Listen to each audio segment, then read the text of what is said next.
이번에는 더불어민주당으로 가겠습니다. 국회 정개특위 야당 간사를 맡고 있는 분인데요. 전재수 의원 전화로 연결하겠습니다. 나와 계시죠? 네, 전재수입니다. 안녕하세요. 네. 네. 일단 이거부터 다시 여쭤보는 건데요. 네. 그 소위에서 이 결의안 통과될 때 국민의힘 의원들도 그러니까 의결에 참여했던 거 맞죠? 참여한 정도가 아니고요. 예. 이 결의안에 초안이 됐던 국회의장 직속의 선거제도 자문위원회가 있습니다. 네네.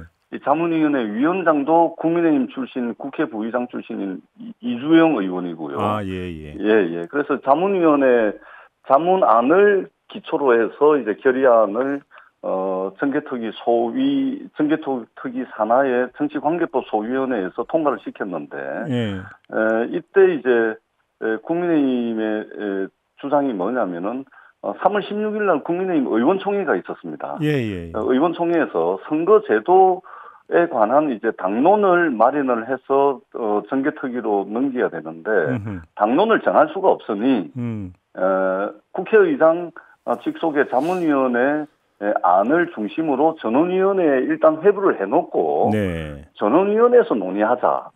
그렇게 국민의힘 의원총회 결과가 나온 겁니다. 그 결과대로 정치관계법 소위원회에서 소위원장도 국민의힘입니다. 여기서 통과를 시킨 거예요. 그러니까 그 안이 이제 의원 정수 확대 내용이 들어있는데 스스로 국민의힘이 결정하고 스스로 국민의힘이 또 이것을 뒤집어 엎고 근데 이런 이제 이상한 상황이 지금 벌어지고 있는 조금 전에 인터뷰했던 장동혁 의원은 의원총회에서 그러니까 논의가 됐지만 의원 정수 확대는 아니었다라고 그렇게 확실하게 선을 그으면서 말씀하시는데요. 그러니까 국회의장 직속의 선거제도 자문위원회 안을 중심으로 논의를 한다라고 한 거거든요. 그러니까 국회의장 직속의 그 자문위원회 안 자체가 3가지가 있는데 그 3가지 안 중에 2가지 안이 의원 정수를 확대하는 내용이 들어가 있는 겁니다. 그러니까 이분들은 말이 안 되는 게 그러면은 자문위원회 안 3가지를 보지도 않고 그걸 중심으로 논의한다라고 의원총회 결론을 내렸다는 이야기잖아요. 그러니까 말이 안 되는 거 아닙니까? 내용도 안 보고 결정을 내리고 그리고 그걸 결의문의 형태로 만들어가지고 국민의힘 정치관계법 소위원장도 국민의힘이 소위원장을 맡고 있습니다. 통과를 시킨 거예요. 그런데 느닷없이 말하자면 의원 정수 확대 자기들을 반대한다. 그거는 민주당이 결정한 것이 아니고 국민의힘이 의원총회 결과였고 국민의힘이 소위원장을 맡고 있는 정치관계법 소위원회에서 스스로 결정하고 통과시킨 아닙니다. 자, 그러면 의원님 정리를 해보면 이게 국민의힘 안에서 뭔가 이제 사인 미스 때문에 벌어진 일이 아니라 입장이 돌변이 된 거다. 이렇게 지금 보시는 겁니까? 갑자기 돌변이 된 거죠. 그러면 돌변의 그 사정이 뭐라고 그러니까 지금 추정을 하시는 겁니까? 글쎄, 그것은 뭐 어떤 사정이 있었는지는 모르겠지만 원래 그 정개특위 국회 정치개혁특별위원회 결의안이 선거제도에 관한 결의안이 필요했던 이유는 무엇이냐면 본회의에서 정개특위 선거제도 결의안을 본회의의 안건으로 상정을 해가지고 본회의에서 통과를 시켜서 전원위원회를 열기 위한 절차적 과정으로서 필요한 것이거든요. 그러니까 이 결의안의 내용이 이거다 저거다 뭐 의원 정수를 늘린다 줄인다 지역구를 줄인다 비례대표 제도를 없앤다 뭐 이런 많은 내용들이 들어갈 수가 있는데 결의안에. 근데 결의안의 내용이 중요한 것이 아니고 결의안이 본회의에서 통과가 돼야 전원위원회를 열 수가 있는 겁니다. 그러니까 이 결의안의 내용이 중요한 것이 아니고 결의안의 형식이 있어야지만 국회 전원위원회를 열 수 있기 때문에 그래서 국민의힘 의원총회 또 국민의힘이 정치관계법 소위원회에서 내용을 크게 안 보고 형식적으로 중요한 거니까 의결을 하고 통과를 시킨 거거든요. 근데 느닷없이 형식이 필요했던 건데 느닷없이 이 내용을 가지고 이야기를 하니까. 알겠습니다. 그러니까 자기네들이 결정하고 자기네들이 뒤집어엎고 좀 이상한 상황이 지금 벌어지고 있는 것이고. 아무튼 그러면 지금 이 전원위원회까지 가기 위해서는 22일 그러니까 내일로 예정된 정개특위 전체 회의에서 결의안이 어떻게든지 통과가 돼야 되는 거잖아요. 채택이 돼야 되는 겁니다. 그렇습니다. 채택이 되고 통과가 돼야 본회의 1호 안건으로 상정을 해서 본회의에서 통과를 시켜야 국회 전원위원회가 열리고 그리고 국회 전원위원회에서 국회의원 300명이 최소 1인당 5분씩 선거제도에 관한 발언을 하게끔 되어 있습니다. 그래서 발언이 전부 다 모아가지고 그중에 공통분모를 쫙 뽑아서 몇 개의 유형화를 하고 네. 그리고 그렇게 유형화된 걸 가지고서 양당 지도부 사이에 협상을 벌려가지고 내년 선거제도를 확정을 하게 되는 알겠습니다. 이런 이제 시간표를 가지고 있는 거죠. 자, 근데 아무튼 국민의힘은 내일로 예정된 그러니까 정개특위 전체 회의에서 이 결의안 내용 중 의원 정수 확대를 빼지 않는 한 협조를 못한다. 아마 이게 입장인 것 같은데 민주당은 어떻게 대처하실 생각이세요? 아니 누가 의원 정수를 확대하자고 했습니까?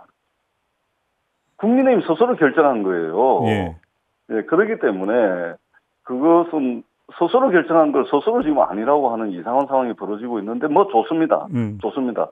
이것은 이 결의안은 국회 전원위원회라는 이 제도를 작동시키기 위해서 정개특위 결의안이 필요한 겁니다. 예. 정개특위 결의안이 없으면 국회 전원위원회가 열릴 수가 없거든요. 예. 그렇기 때문에 결의안의 내용이 아니고 형식 자체가 필요한 겁니다. 그럼 의원님 잠깐만요. 그럼 어차피 결의안이 이게 구속력을 갖는 내용이 아니라면 말 그대로 전원위원회 참고 자료에 불과한 거잖아요. 그렇습니다. 그러면 그냥 일단은 의원 정수 확대를 빼고 통과시킬 수도 있는 거 아닙니까? 아니 그럴 수 있는 겁니다. 그래서 오늘 오전에 어제 이제 이상한 일들이 막 벌어지고 난 뒤에 어제 이제 양당 간사 사이에 저희가 제안을 했습니다. 그러면 국민의힘의 안을 우리한테 다오. 그러니까 지난 이제 정치관계법 소위원회에서 채택한 결의안을 기초로 국민의힘 안을 첨부를 해서 우리한테 제출을 해주면 우리가 그것에 대해서 다시 우리의 의견을 담겠다.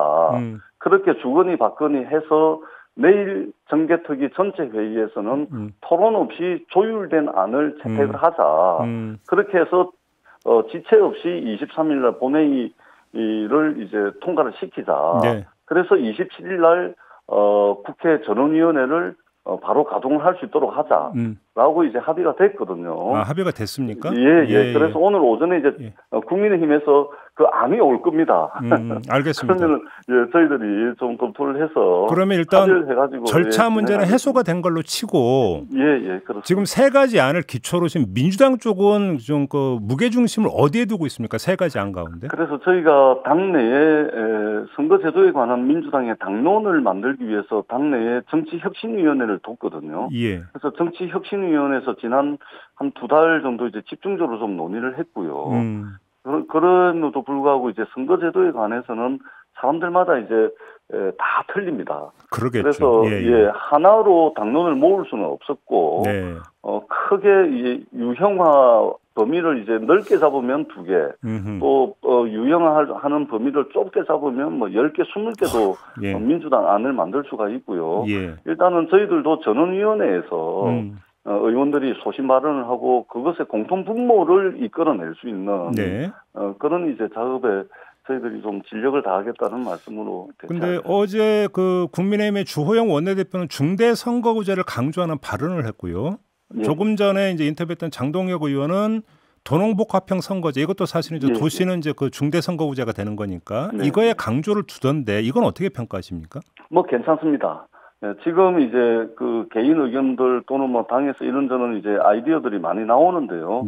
저희가 정치개혁특별위원회에서 전부 논의가 됐던 내용이고요. 그다음에 그동안 선거제도 개선과 관련한 역사적 논의의 과정들이 있었습니다. 그 과정에서 전부 제출이 됐던 안들이고 그래서 전원위원회에서 어떤 의견이든 전부 다 이제 소신을 밝히고 공통분모를 뽑아낼 겁니다. 전원위원회에서 한 2주 정도 진행이 될 텐데요. 전원위원회에서 모든 논의들이 다 쏟아져 나와가지고 지금보다는 손톱만큼이라도 진일보한 선거제도를 만들기 위해서 저희들이 머리를 맞대도록 하겠습니다. 이게 이제 그 현실적으로 들어가면 당 안에서도 입장이 갈리잖아요, 의원들에 따라서. 그렇기 때문에 이제 그 국민의힘이나 민주당이 당론을 채택하는 과정도 쉽지가 않을 것 같은데. 그렇습니다. 그러면 이제 정당이 죄송합니다. 당론 채택을 그냥 포기하고 전원위원회에서 모든 걸 쏟아내고 거기서 다수를 추려갖고 그걸로 그냥 표결해서 처리하는 이런 시나리오도 상정할 수 있는 겁니까? 사실은 그 가능성을 이제 배제하지 않는 것이요. 좀 전에 우리 그 앵커께서도 말씀을 주셨듯이 이 선거제도에 관한 하는 여야 사이의 입장 차이가 꺼지는 것이 아니고 예. 국회의원 300명이 다 틀립니다. 그렇죠. 예. 그렇기 때문에 여야 협상으로 어떤 선거제도를 도출해내는 것도 쉽지가 않거든요.